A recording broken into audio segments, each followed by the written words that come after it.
হাসির রাজা, জ্ঞানের রাজা, রসিক রাজা। অনেকদিন কৃষ্ণচন্দ্রকে জব্দ করা হয়নি যে, মনটা তাই কেমন যেন উস্কুস উস্কুস করছে। সেটা তো গোপালের জন্যে। গোপালই তো মুশকিল আসান হয়ে সব সামলে দেয়। প্রতিবারে সামলে দেয় বলেই কি আর এবারে সামলাতে পারবে? না না না না না, এবার কৃষ্ণচন্দ্র জব্দ হবেই হবে, তবে একটু অন্যরকম ভাবে। আপনার কথাটা তো কেমন অন্যরকম শোনাচ্ছে জাহাপানা। তাহলে তুমি শোনাও। কি জাহাপানা? আমার কত ধনরত্ন আছে সেটা কি তোমার জানা আছে উজির? না জাহাপানা, তবে জানার আগ্রহ আছে বিস্তর। শুধু তোমার কেন, আরো অনেকেরই আগ্রহ আছে শুনলাম, আর সেটা যতক্ষণ না জানা যাচ্ছে ততক্ষণ মনটা কেমন খচখচ খচখচ করে। করে বই কি, এই তো প্রশ্নটা শোনার পর থেকেই আমার মনটাই কেমন একটা উস্কুস উস্কুস করতে শুরু করে দিয়েছে। আমার হাতে একটা অস্ত্র চলে এসেছে, এবার তাই আমি এমন এক প্যাঁচ কষবো যে কৃষ্ণচন্দ্র মনে মনে কিছুতেই শান্তি পাবে না, আর তাকে অশান্তিতে রাখতে পারলে আমার যে কি শান্তি কি শান্তি, কি বলবো।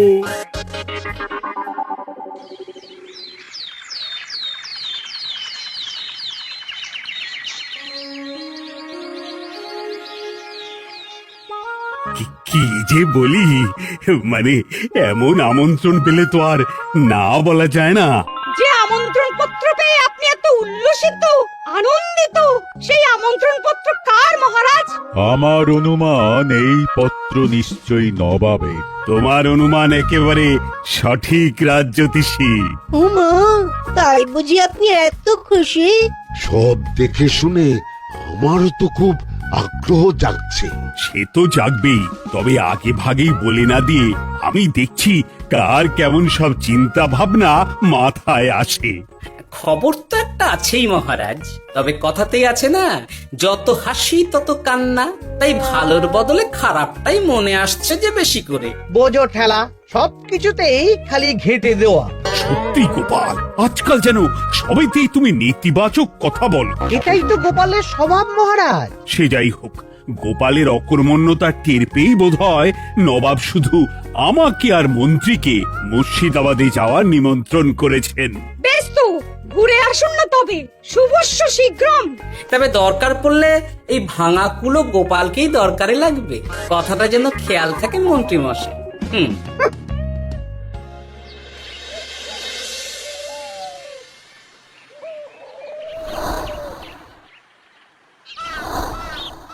খেয়াল করেছো গিন্নি, আজকাল আমি কেমন কথায় কথায় গোপালকে চুপ করিয়ে দিচ্ছি। কেন গো, কি হলো আবার? হবে আবার কি, নবাব বাহাদুর আমাকে আর মহারাজকে নিমন্ত্রণ করেছেন তার খাস মহলে। ও শুনে যে আমার কি আনন্দ হচ্ছে। ও তাহলে এই ব্যাপার। আস্তে গিন্নি আস্তে, নবাবের ধন সম্পদ দেখার শখ মহারাজের অনেক দিনের। আমি শুনেছি নবাবের ওই খাস মহলের ভেতরেই নবাবের গুপ্ত কক্ষ আছে, যেখানে নবাব হীরা জহরত এসব রাখেন। একা তো সেখানে যাওয়া যাবে না, তাই এই মহারাজকে নিয়ে তুমি মুর্শিদাবাদে যাবে? শুধু যাবো তাই নয়, নবাবের গুণকীর্তন করে তার মেজাজ এমন ভালো করব যে নবাব সেখান থেকে কিছু দান খয়রাত করে ফেলবেন আমাকে। তবে না তো কি, গোপাল তো খেতে পাবেই না, গন্ধও শুঁকতে পারবে না। তুমি তো বারবার চেষ্টা করো গোপালকে সরিয়ে দিয়ে বাজিমাত করতে, কিন্তু শেষ পর্যন্ত চিৎপাত হয়ে যাও। গোপালই তো তখন উদ্ধার করে, সেটা তোমার খেয়াল আছে তো?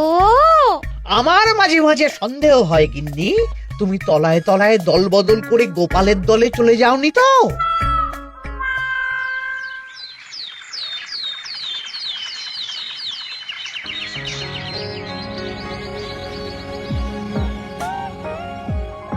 এবার বুঝলে তো দাদু, আমরা কিন্তু তোমারই দলে। ঝালে ঝোলে অম্বলে সব সময় তোমার সঙ্গে সঙ্গে থাকি। তাই যখনই পাই তখনই তোমাকে সেবা করার সুযোগ হাতছাড়া করতে চাই না। কি বুঝলি? তাই বলে পড়া ছেড়ে তোরা এখন দাদুকে হাওয়া করছিস, হ্যাঁ? তুমি বুঝবে না দিদা, দাদুকে শুতে বসতে হাতে রাখলে লাভ আছে। সে তো বটেই। আর তুমি বা শুয়ে আছো কেন? তোমার কি কাজকর্ম কিছু নেই, হ্যাঁ? পড়ে পাওয়া 14 আনা ছুটি কাজে লাগিয়ে কদিন ভাবছি দিব্যি গায়ে হাওয়া লাগাবো, বুঝলে গিন্নি? আর আমরা এসে সেটাই করে দিচ্ছি। সে তো দেখতেই পাচ্ছি। তা ছুটিটা কি শেষ শুনি? ওদিকে মহারাজ আর মন্ত্রীমশাই নবাবের কাছে গেছেন, তাই এদিকে আমি শুয়ে পড়েছি, এই আর কি। কথাতেই তো আছে, চাষি গেল ঘর, লাঙল তুলে ধর, তাই না গিন্নি? কথায় কথায় দাদু ভালোই দিয়েছে। কোথায় মহারাজ তোমাকে সঙ্গে করে নিয়ে যায়নি বলে তোমার আফসোস হবে তা নয়, উল্টে তুমি শুয়ে শুয়ে হাওয়া খাচ্ছ, হ্যাঁ? আমার মন বলছে শুধু আমি নয়, নবাবও বাজাচ্ছেন ওদিকে। মহারাজ আর মন্ত্রীমশাইকে ঘটা করে কি আর এমনি এমনি ডেকে নিয়ে গেছেন সেখানে, হ্যাঁ?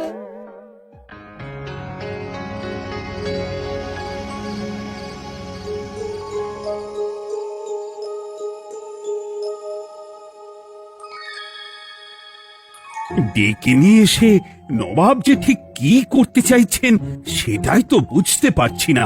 অত বোঝার কি আছে মহারাজ? খাবো, শোবো আর গুপ্ত কক্ষে ঢুকে নবাবের সঞ্চয় দেখব, তাহলেই তো হবে। তাই কি আর হবে কে জানে। না না, জানতে তো আমাকে হবে। এখানে এসে তোমাদের কোনো অসুবিধা হচ্ছে কিনা সেটা আমাকে জানতে হবে না? আপনি কিচ্ছু ভাববেন না জাহাপানা, ব্যবস্থা সব করাই আছে। না না, এমনিতে কোনো অসুবিধে নেই, তবে একটা অস্বস্তি হচ্ছে বটে। আসলে মহারাজ বোধহয় মনে মনে ভাবছেন নবাব বাহাদুর নিশ্চয়ই তাকে ডেকে এনেছেন তার গুপ্ত কক্ষে কত মণি মাণিক্য ধন সম্পদ আছে সেটা দেখানোর জন্য। তাই নাকি? মানে এখানকার হিরে, সেখানকার চুনি, অমুক দেশের পান্না, তমুক দেশের মুক্ত। শুধু কি তাই, আরো কত কি। হ্যাঁ হ্যাঁ, সেগুলো যতক্ষণ না দেখতে পাচ্ছেন ততক্ষণ মহারাজ ঠিক স্বস্তি পাচ্ছেন না। এই যে কৃষ্ণচন্দ্রের যে আমার ধন সম্পদ দেখার প্রবল ইচ্ছা আছে সেটা আমার ভালো মতোই জানা আছে। তবে সবাইকে তো সবটা দেখাতে নেই, আর সবার জন্য সবটাও নয়, তাই না? তাই কি জাহাপনা? তাই গুপ্ত কক্ষের ভেতরে কি আছে সেটা না হয় না দেখাই থাক। না না, তোমরা বরং খানা পিনা করো গিয়ে, হ্যাঁ, বিশ্রাম নাও। উজির তোমাদের খেয়াল রাখবে, কেমন? এই রে, এটা কি হলো? কি আবার হবে? তোমার পাল্লায় পড়ে মান সম্মান সব গেল। এর থেকে আমার কৃষ্ণনগরই ভালো।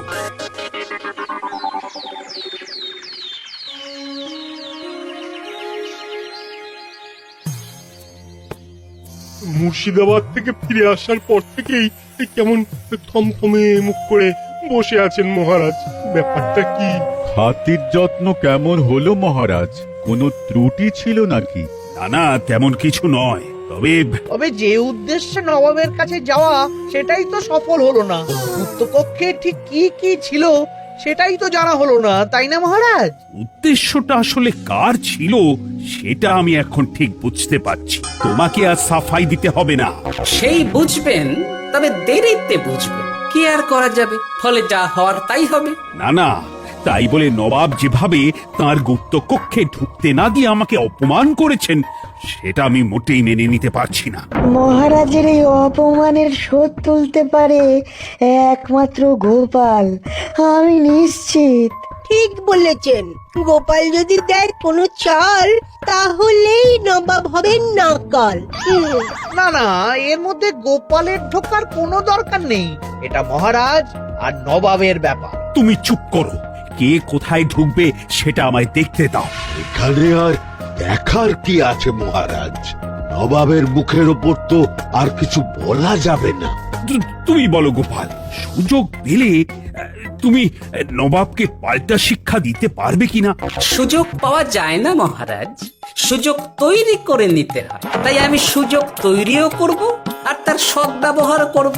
আর এটাও বলে রাখছি, নবাবকে নাকাল করে সুদে আসলে আপনার অপমানের বদলা নিয়ে তবে ছাড়ব।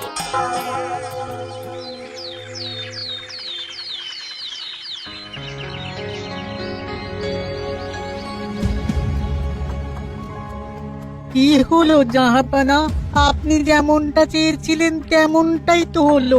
মহারাজ কৃষ্ণচন্দ্র মনের কথা মনেই চেপে রেখে মুখ চুন করে পালালো। তারপরেও আপনার মন ভালো নেই? না না হুজির, ঠিক জমলো না। তার উপর আবার এই বেনামি পত্র। সে কি, মহারাজ কৃষ্ণচন্দ্রকে অপমান করে তাড়িয়ে দেওয়ার পরেও জমলো না? হ্যাঁ, আর কোন পত্রের কথা বলছেন জাহাপনা? কে পাঠিয়েছে, কোথা থেকে পাঠিয়েছে কিছুই বুঝতে পারছি না। তবে দু চার কথা যা লেখা আছে এতে, তাতেই তো চোখ কপালে উঠেছে। আমার খাস মহলের ব্যবস্থাপনায় নাকি ত্রুটি আছে, অতিথি আপ্যায়নে বিস্তর গলদ। সেটা আবার 5 কান? এই না মানে 1 কান হলো কি করে? কানাকানি হোক বা না হোক, জানাজানি হতে কিন্তু দেরি নেই। নাও থালা সামলাও, এদিকে গোপালও এসে হাজির। এমনি এমনি কি আর এসেছি জাহাপনা? আসলে মহারাজ এসে আপনার খাস মহলে ছিলেন বটে, তবে যে শয্যায় মহারাজকে শুতে দেওয়া হয়েছিল সেটা ছিল অসমান আর শক্ত। তাই আমি ছুটে এসেছি আপনার এইরকম নিম্নমানের সামগ্রী আর ব্যবস্থাপনা দেখার জন্য। এখানে আবার দেখার কি আছে? সবাই তো জানে নবাবের ধন সম্পদের কথা, এবার না হয় আমি নবাবের দৈন্য দশার কথা জানাবো সবাইকে। এসব কি হচ্ছে কিছুই তো বুঝতে পারছি না। প্রথমে এই পত্র, তারপর গোপালের অভিযোগ এই মাত্র। না না না না, এই রকম হতেই পারে না। কি হতে পারে না জাহাপনা? আমার শয্যায় কোনো গলদ নেই, আর এটা শুধু তুমি চোখেই দেখবে না, একবার শুয়েও দেখবে। আজ রাতটা তুমি আমার খাস মহলেই কাটাবে, আর ওই শয্যাতেই শোবে। হ্যাঁ, এই রকম করবেন না জাহাপানা। গোপালকে বিশ্বাস নেই, কখন যে কি করে ফেলবে তখন দেখবেন মাথা চাপড়াতে হবে। তবে এটাও শুনে রাখো গোপাল, যে গুপ্ত কক্ষ আছে যেখানে হিরে জহরাত প্রসাধনী সামগ্রী ইত্যাদি প্রভৃতি রাখা আছে, তার দরজা কিন্তু কোনো মতেই খুলবে না। সত্যি কথা বলতে কি, সেই গুপ্ত কক্ষ দেখার স্বাদ আমারও ছিল বটে, তবে কি আর করা যাবে, নবাব যেমন বলবেন সেটাই মেনে নিতে হবে। তবে মনটা আনচান করবে, এই আর কি। যাক, গোপালের মনের মধ্যেও অস্বস্তি ঢুকিয়ে দেয়া গেছে তাহলে। বাবা, ছুঁচ হয়ে ঢোকার সুযোগ পেয়েছি, এবার ফাল হয়ে বেরোবো।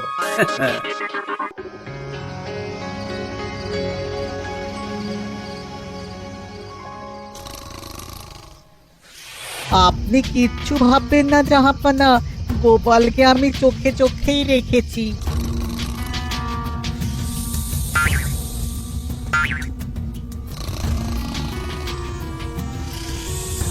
কিন্তু দেখে তো মনে হচ্ছে গোপালের শুতে কোনো অসুবিধা হচ্ছে। তা কি করে হয় জাহাপানা? অবশ্য কায়দা করে গোপালের মনে যে গুপ্ত কক্ষের ভাবনা ঢুকিয়ে দিয়েছেন, হতে পারে তার জন্যই সে আনচান করছে।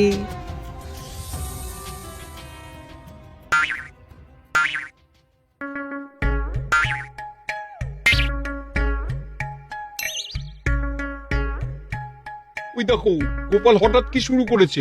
তাই তো, কিন্তু কি করতে চাইছেটা কি? কি হলো গোপাল, কিছু বলবে নাকি? এ কি, আমি কোথায়? ও, এটা তো রাসমহলই মনে হচ্ছে। এখানেই তো তুমি ছিলে, কি মুশকিল।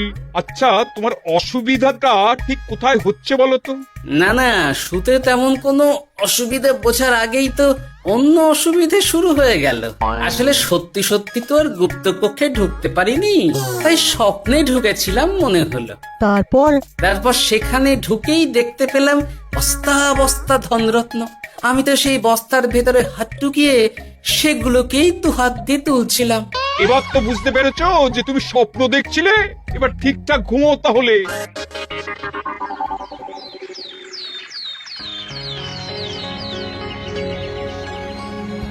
কাল রাতে গোপাল আচ্ছা ঝামেলায় ফেলেছিল। কবে ফেলে না জাহাপানা? আমাকে নিয়েই আলোচনা চলছে মনে হচ্ছে। ভুল কিছু মনে হয়নি, সে যাই হোক। এখন বলো দেখি, খাস মহলের শয্যাটা কেমন ছিল কাল রাতে? সে আর কি করে বলি জাহাপনা, স্বপ্ন দেখার চক্করে ঘুমের দিকে তেমন মন দিতে পারিনি যে। গোপাল মানেই গোলমাল, আবার বাহানা দিতে শুরু করেছে।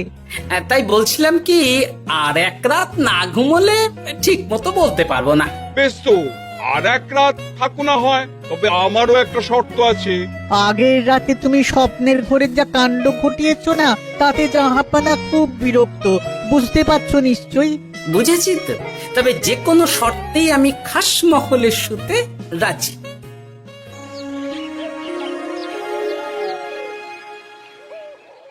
আমার এক কথায় রাজি হয়ে গোপাল নবাবের কাছে ছুটে গেল, কিন্তু কই এখনো তো ফিরে এলো না।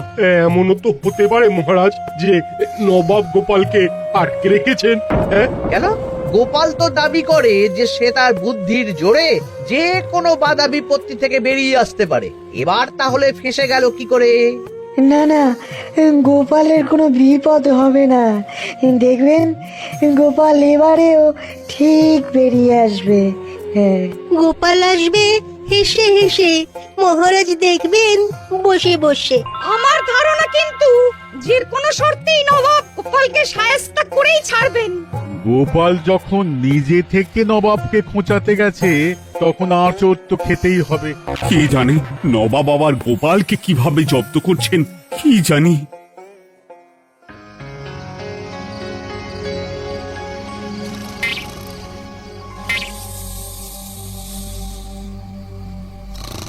ব্যবস্থাপনায় কোনো ত্রুটি নেই জাহাপানা, তবে আজ গোপালকে না আচ্ছা জব্দ করা হয়েছে জাহাপানা। গোপালকে আজ আর বালিশ দেওয়া হয়নি। এমনটাই তো নির্দেশ দিয়েছিলাম। দেখি, আজ মনে হচ্ছে গোপাল বিশেষ ক্যাপও করতে পারবে না। কিন্তু এ কি, গোপাল যে আবার উসখুস করছে। তাই তো দেখছি। এক্ষুনি গোপালকে ঘুম থেকে ডেকে তুলে দিতে হবে, না হলে আজ আবার একটা অনিষ্ট করবে। না না, আজ আর কিছুই করতে পারবে না, বালিশই তো নেই।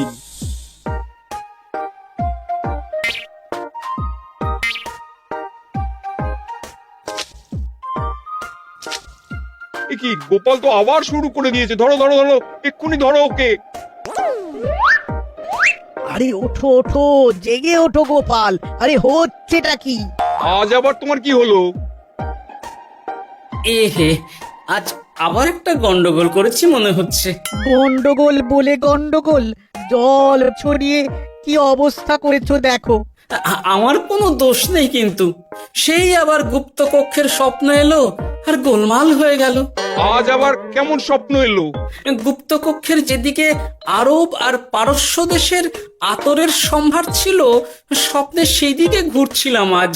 সেগুলো ছড়িয়ে ছড়িয়ে দেখতে দেখতেই স্বপ্ন ভেঙে গেল। বটে, দাঁড়াও, কাল সকালই তোমার ব্যবস্থা হচ্ছে।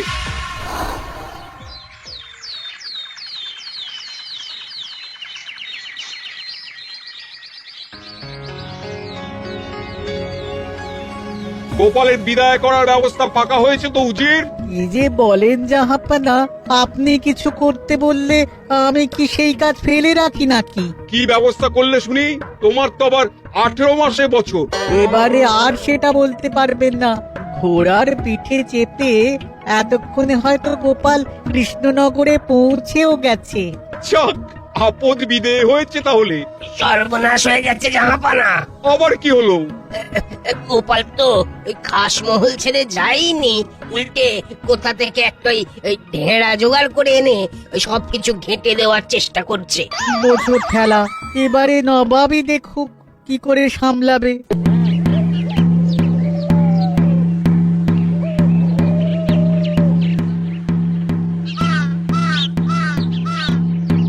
শুনুন শুনুন শুনুন। আরে আরে আরে, আরে কি শোনাচ্ছটা কি গোপাল? এখনো শোনাইনি, তবে শোনাবো শোনাবো ভাবছি। সবাইকে জানাতে গেলে এই ঢাড়া পেটানো ছাড়া আর উপায় কি? কিন্তু জানাবেটা কি? এই যে নবাব যে অতিথিদের ডেকে এনে তাদের নিশ্চিন্তে ঘুমোতে দেওয়ার ব্যবস্থা করতে পারেন না, এটা তো সবার জানা দরকার। কি বিপদ! না না না না, এই বদনাম নিয়ে আমি গোপালকে কোথাও যেতে দেবো না। তাহলে কি করতে হবে জাহাপানা? আজ রাতে গোপাল খাস মহলে শোবে। এই তো, এবার পড়েছেন গোপালের জালে।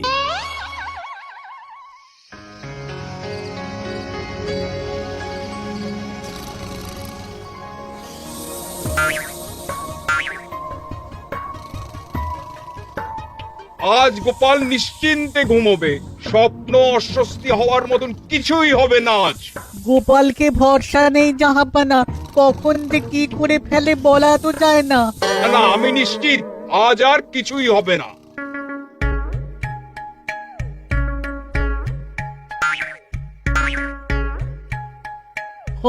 হবে না বলতে বলতেই হতে শুরু করেছে জাহাপানা। আরে ওকে গিয়ে চেপে ধরো এক্ষুনি। ঘুমের ঘোরে আবার কি করছো গোপাল? এবার আবার কি হয়েছে? আবার কি স্বপ্ন দেখছিলে নাকি? কি মুশকিল হলো বলুন তো দেখি। গুপ্ত কক্ষে ঢুকতে পারিনি, কিন্তু তার স্বপ্ন দেখা তো থামছে না। তার মানে আজ স্বপ্নে দেখছিলাম গুপ্ত কক্ষের একদিকে দামি দামি রেশমি কাপড়, মসলিনের বিপুল সম্ভার, ওই সেগুলোই টেনে টেনে দেখছিলাম আর কি। তাই বলে পর্দা ধরে টানাটানি করতে হবে? ওই দেখুন, ওগুলোকেই তো মসলিন ভাবলাম। না না না না, এবার আমি মনে মনে স্থির করে ফেলেছি এই ঝামেলা থেকে বেরোবার একটাই উপায়, আর সেটাই এবার আমি করব।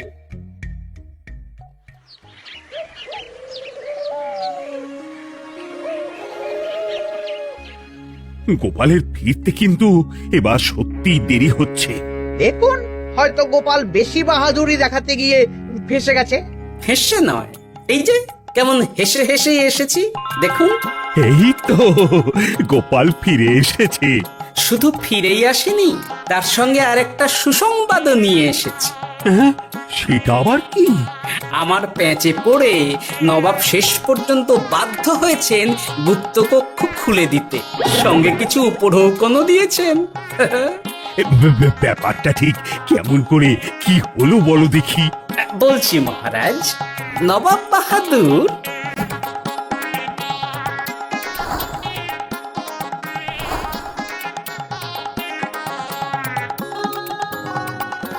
এসো গোপাল, তোমার জন্য আমি গুপ্ত কক্ষের দরজা খুলেই দিলাম। তবে খবরদার, আবার উল্টো পাল্টা স্বপ্ন দেখে ঘুম নষ্ট হওয়ার বাহানা দেবে না। আর কৃষ্ণচন্দ্রকে গিয়ে বলবে তারও আর গুপ্ত কক্ষ দেখতে আসার কোনো বাধা নেই। আর একটা কথা,